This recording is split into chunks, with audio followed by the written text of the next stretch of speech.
What I consider, we put in a disclaimer here right now. I am not going to teach you the only correct thing. I'm not going to teach you a wrong thing. I'm going to teach you one thing. It doesn't mean it's right. It doesn't mean it's the only way. There's more than one way to do just about anything. I've been studying up on hide tanning. And I have seen now about 10 different ways to do it. Then the last one I watched, the guy actually has a tickling solution that he puts the hide into. I'd never heard of that. But I will show you one way.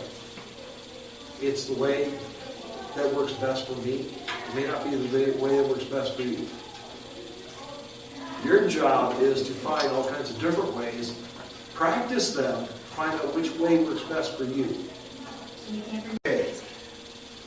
Now, having said that, the second most important tool that you have, or should have when you go out in the woods, is a good knife. The most important thing is your brain. Be able to problem solve, look at a situation and say, yeah, this is the best way to do it. That's the most important thing. Second most important thing, a good knife. If I was on one of those shows where you're going to be stranded for a week, what do you want? Give me a knife. I've tried reproducing a knife in the woods. It is very tough. And a knife is a very personal thing. The knife that I have, some of you may not like. It's personal. It's like the type of shoe you like to wear. Oh yeah. So I'm going to go through all the different options. Now understand that there are 8 bazillion different types of knives out there. You have specialty knives. The knife that actually I had to go through this. For my class, I had to write a 500-word essay on what I want in a knife and why. So I did a lot of researching. And for me, I wanted a knife that could do anything I wanted it to. From being able to carve a trigger mechanism for a snare, to gutting and skinning a deer, to chopping down a 3-inch tree. I can fillet a fish with my knife. Can I do it better with my nice thin blade fillet knife? Yeah. But I'm not going to carry 6 different knives with me. I like this. First, you have the material that the blade is made of. For me, I wanted a high carbon steel blade. Reason? If I find a heavy enough rock, hard enough rock, I can take that blade, strike it with the rock, and get sparks. If you have a stainless steel blade, you have a low carbon steel blade, high carbon steel, I can use that as flint and steel. So that gives me one option there. Another option is possibly start a fire. High carbon steel.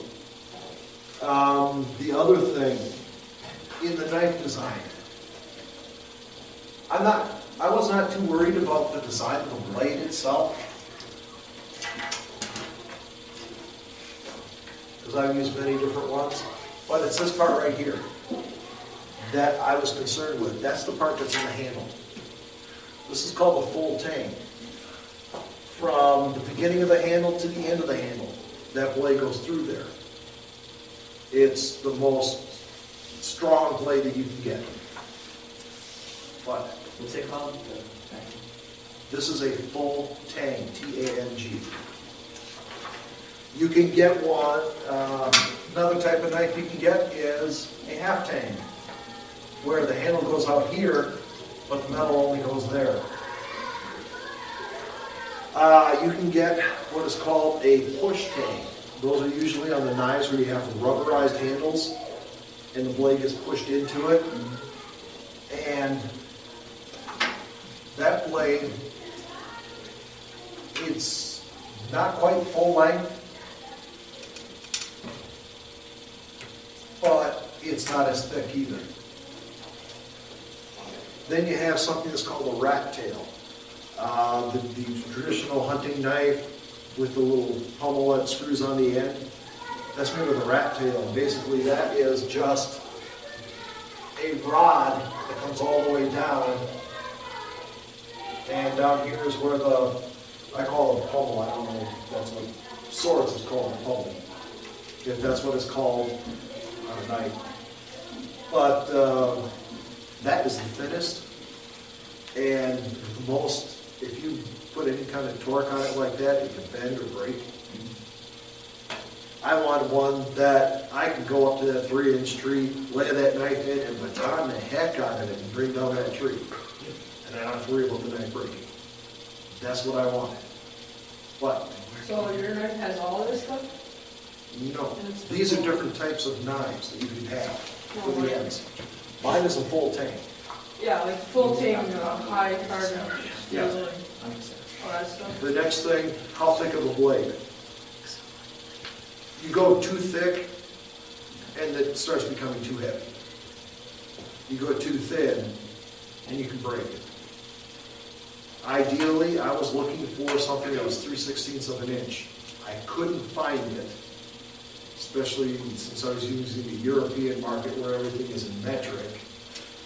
So I'm sitting there, I read the description of the knives, and then I put it into the calculator to figure out what it is. Google the calculator. Mine is just a little bit over 1/8 of an inch thick.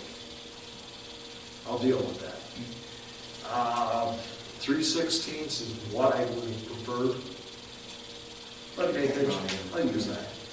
You get under 1/8 of an inch, and you gotta, if you try to crack out a wooden wedge or something, you can snap your blade. That's what I'm starting to do now. First kind of grind you could have on a blade is called a chisel grind. That is where one side of the blade stays flat, the other side has a very long bevel to it. This is, my grandfather gave me one like this when I was a little tiny for whittling. It works very well. You have to be careful though, because when you're using this against the wood, that bevel makes it cut really deep.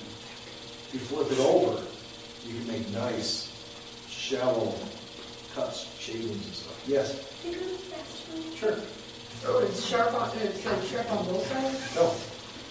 This is the only sharp. Oh. Here's your point right here. Oh. This is one edge of the blade, here's the other side of the blade.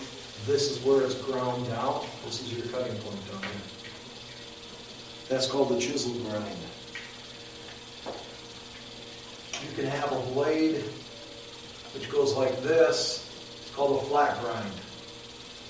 It's ground down on both sides down to the very sharp point. You can have what is called a saber grind. That's where the blade comes down and then it goes like that. I believe it's called the saber grind because that's how sabers work. Sharp. Tigers. No. No, sabers, the sword. Oh, my grandpa. One is called a concave grind, where it comes down even, but then it goes like this on both sides.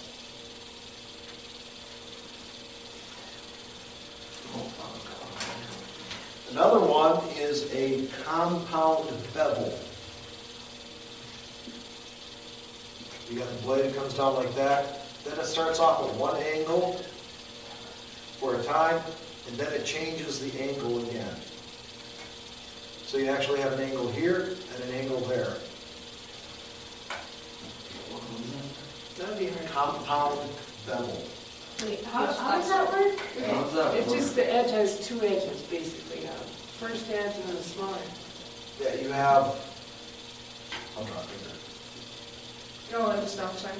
You have one bevel that comes down like this, then another bevel which is at a sharper angle coming down. Now you know why I don't teach art. So you actually have one angle which is right here, and then another angle which is right here. Shortly, I'll explain the advantages and disadvantages to these. Then you have one that, the last one is a convex grind. It's where you got the blade comes down, but then instead of being flat, it's curved going down to the point. I guess what's that? This is mine. Now, I know we should have our art teacher here to try this stuff. for us. The advantages to these is you can get this razor sharp to take the hair right off your arm. These, it's more difficult to get there. You will never get these two as sharp as these. That's their advantage. That's their disadvantage. Their advantage is you got to do a lot to make them dull. These, it doesn't take a whole lot to make them dull. Because look at how much metal you got here at the end on all these. As opposed to the ends here. The knife that I have is that What's that one called again? convex. Convex. I have the drinking one. Now, I can warn you, all the sharpening techniques that I do for all the other knives that I had, I can't use on this because there is no flat surface to sharpen. It's curved all the way down to the point. I actually have to learn how to sharpen it with what's called a strop. You ever see in the movies, the barber has this leather strap? Yeah. It's a strop, S-T-R-O-P, that strap. And he sharpens the razor on it. That's what I have to do because I have to sharpen all along this surface here and here to the point. On these, this, you just put that, lay that right down on a stone. Same thing here, same thing here. How's the leather sharpened? I mean, this doesn't seem abrasive enough. Well, okay, let me explain. When you are doing something like that with the knife, you're not really sharpening it, you're honing it. The difference is, it's all shaped the right way. What you're doing is just polishing it. And when I am done with my knife, you look at it, the sun reflects off of it because it's been polished. And you can also get compounds put on the leather strap. Okay, a little like cookies type stuff, like little bracelets? Yeah, a little abrasive. You can actually go to the jewelers and get compounds from them to put on it. You can find on the internet places where you can buy compounds. You just use toothpaste. It works. It's abrasive enough. What? Do you know how to help prevent your carbon steel knife from rusting? Yes. Mustard. Mustard? Yeah. Mustard. Yeah. Mustard. That's Go what to it's- slice it I up. just periodically wipe it down with vegetable oil that I carry. Mustard. There is. Mustard's an acid. That's the You know, you put it on, You put it on the blade and you let it sit for a while, and then you run it under some water and wipe it off. And it leaves like a tinted black streak to the knife. And I don't know. I wonder if that would work better than oiling it up with vegetable oil. I'm gonna have to try that, thank you. You know, See, that's what I want. Look up this first. There are things I don't know. You do know. I haven't done mine in a while. I'm doing it. Something in the homework. I did my homework. You got homework. I haven't given you your homework assignment yet. Oh, yay! Wait, we have homework? Homework! Oh, yes. Now, I've been taking notes too. here's the important thing. You need to know what kind of a grind your knife has and make sure you sharpen it correctly. And there is not one way to sharpen a knife. No, there's, They showed mine. There are thousands of different ways to sharpen a knife. There are some who say you're supposed to use the stone and you have to take the blade, go towards it. There are some who say that you have to draw it away. Here's what I say. Try some different techniques. Find something that works well for you and learn to do it well.